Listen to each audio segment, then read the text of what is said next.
Hello, everyone. Welcome back. My name is Jeff Mendelson, and this is the One Big Tip podcast. My guest today is Sam Osborne, also known as Southworth Sam. Sam underwent a life-changing event in 2008 when a piece of metal flew through his left eyeball, causing him to have emergency surgery. This event caused pain, frustration, and depression, but ultimately led him to become an imposter syndrome expert and Demartini Method Facilitator. Imposter syndrome can cause individuals to feel like frauds or imposters, but Sam helps individuals to break the cycle and clarify the hierarchy of their values to start living authentically and avoiding self-doubt and anxiety. This experience ignited a passion within him to lead to become a teacher of self-mastery, sharing the insights and knowledge he gained from various sources of written wisdom.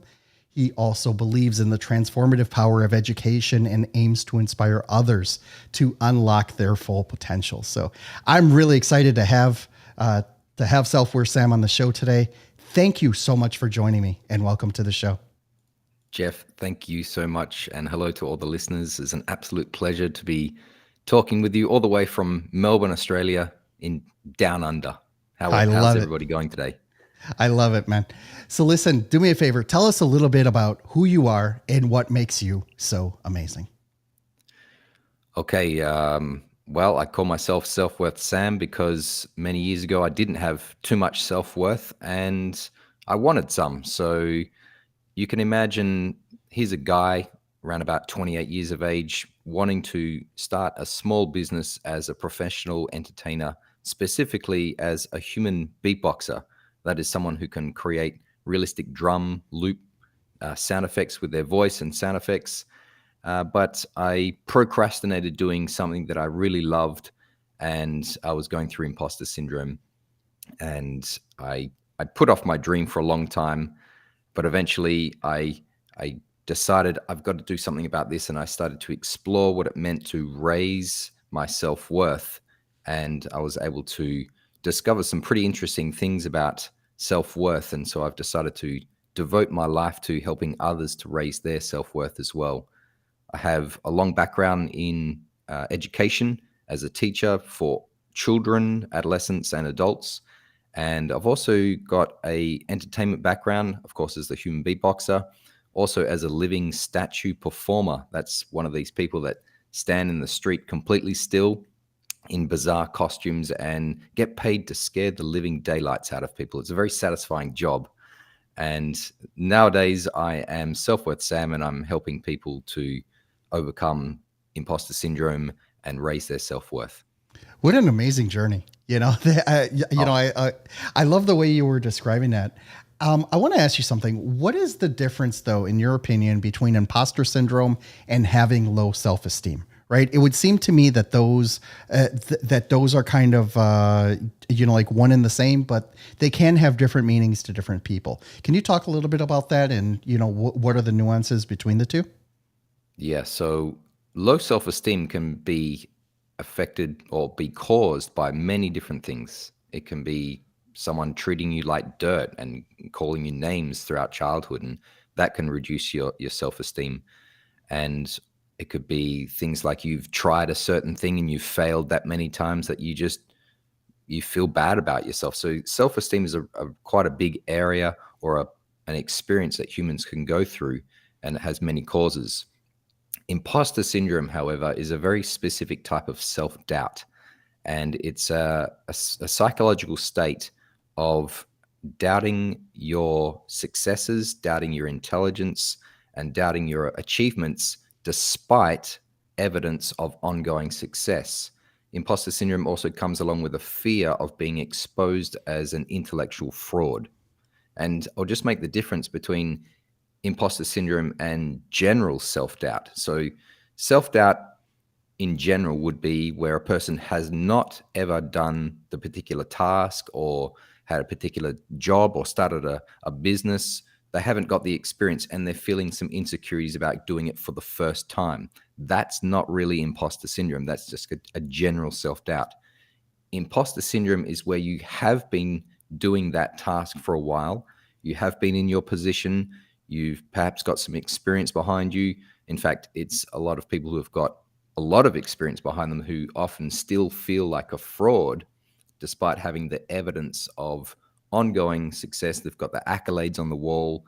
People have praised them for their work. And so that's the difference between imposter syndrome and general self-doubt. As you were describing that, one of the things that was really interesting for me is that I consider my career rather storied, right? I've been a digital marketer now. Like I told you before, LinkedIn tells me I've been doing this for 20 years. I have done just about everything in digital marketing that, this entire industry has to offer. And what's interesting about digital marketers in general is that they can be kind of toxic. Right. There is a lot of toxicity that goes around, whether you're part of the $1 million club or whether you just made $1 million gross, but nobody looks at all the expenses that you had, that who knows if you even made money off of that $1 million. Right. There are just so many nuances and so many people putting on airs that if you don't fight the imposter syndrome, if you don't sit there and think about what it is that people are thinking about as they're, as they're throwing around all these accolades and trying to make themselves feel better, I think what happens is, if you're not in the right place mentally, you really can, start to doubt yourself, right? You really can start to think like, wait a second, am I really that good? Am I really that hot? It's like, and then like you said, despite all the accolades and the past accomplishments that you have, that you still feel the imposter syndrome, right? Mm-hmm. That's tough, right? That's something really tough to go through. How do you help people then figure out like, hey, something that's your imposter talking? Like, how do you get them to start thinking about, something, there's a lot more to it than that. And this isn't just blowing sunshine their way. There is a lot more nuance going on. How does that look in your world? Okay. So I'm going to give you my one big tip right now that we talked about. That is, if you're going through imposter syndrome, clarify and live by your highest values. And what I mean by your highest values is the things that you are most inspired by, the things that have the most meaning for you, the areas of your life where you are most organized, disciplined, don't require any reminders from anybody. It's the activities and, let us say, guiding principles that you love about life and you can't wait to get up and do every morning.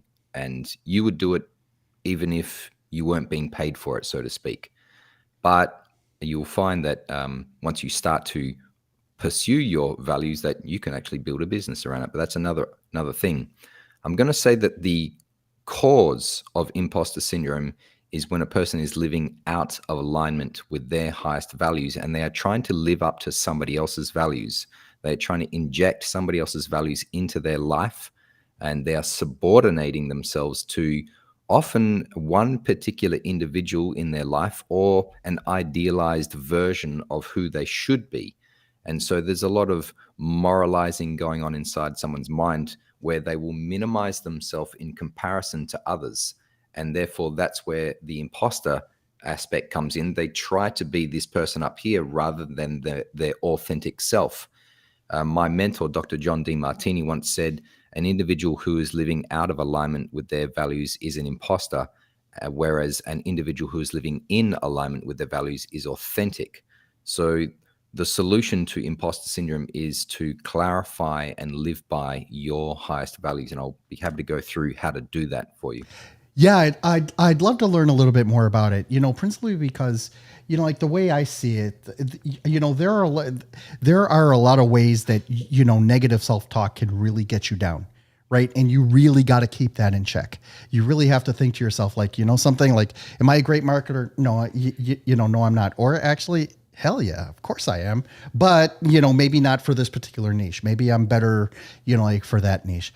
How, talk to us a little bit more about, really what goes on and how you can identify that hierarchy so that you can then conquer it and, make things better.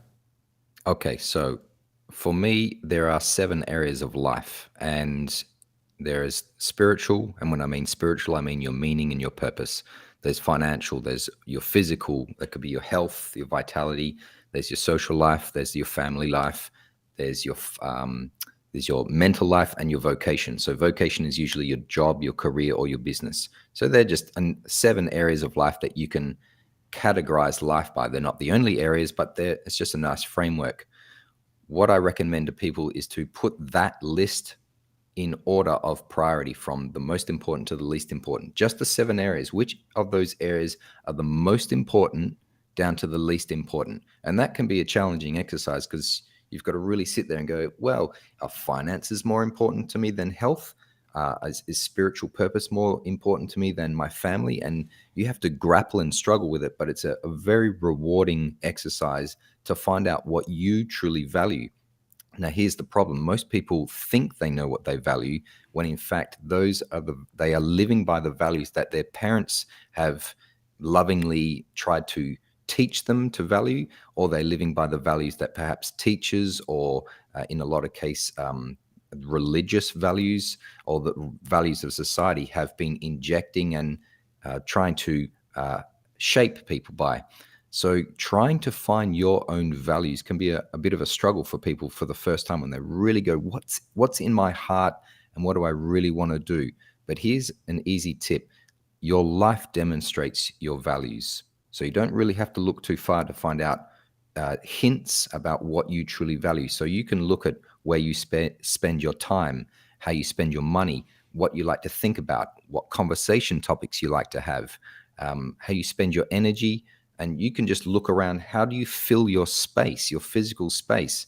And you're going to have hints at what your values are. For me, if you look around here, you can't see it, but I've got books over here. I've got my desk, and you can see a lot of things in my life that say I value education, I value business, and I value things like health because I'm doing things like working out and yoga. So your life and the facts will demonstrate your values.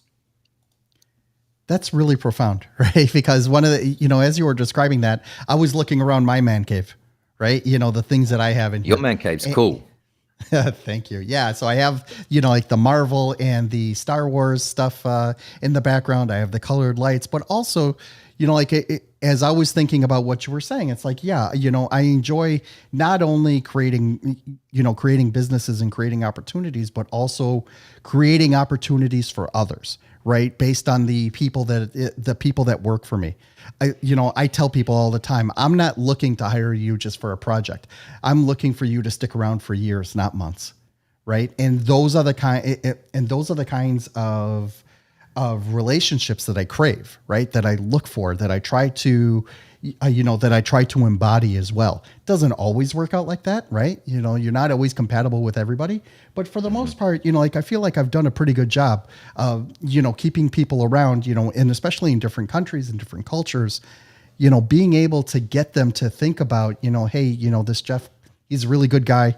I really like working with him. He gives me interesting work, and, let's keep this train rolling. And that for me, is one of the things that does elevate, like my reason for being, right? And I also do my best to try to make sure that they are also fulfilled as well. One thing I wanted to ask you about though, is once you get somebody to really articulate that, what are the things that move them? What are the, clarify the hierarchy, as you put it, what happens then? How do they actually put that into practice and, get out of that rut and, take off that imposter identity and really start living, as you said, authentically and being able to go out into the world and make things happen for themselves? Yeah, so the guiding principle, then some practical tips. So the guiding principle is stop comparing yourself to others and start comparing your daily actions to your hierarchy of values. So if you're not comparing yourself to other people, that's a great start.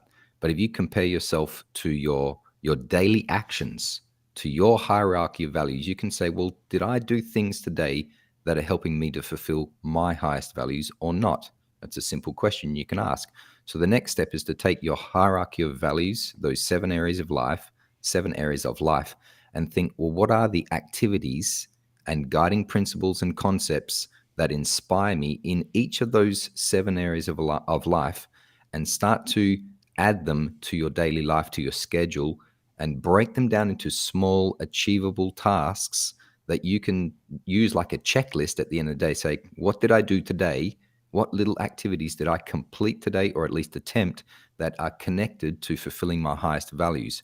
When you can check things off on that checklist, your self-worth goes up, because now you are comparing your daily actions to your highest values, not somebody else's. You're going to feel fulfilled, or you're going to start to feel authentic, and imposter syndrome will literally start to dissolve. I love it. Thank you so much for articulating that. Sam, where can people learn more about you? How can they, and how can they reach out to you directly if they want to learn more? Selfworthsam.com is the best place to go. And from there, you can book a 15-minute call with me if you want to work with me. There's also a free online course at selfworthsam.com. Otherwise, Instagram, TikTok, YouTube, LinkedIn, just type in Self-Worth Sam, and pretty easy to find. I love it. Sam, thank you so much for joining me today. I really appreciate you breaking this down. It's been a lot of fun. Thank you so much. Yeah, thank you.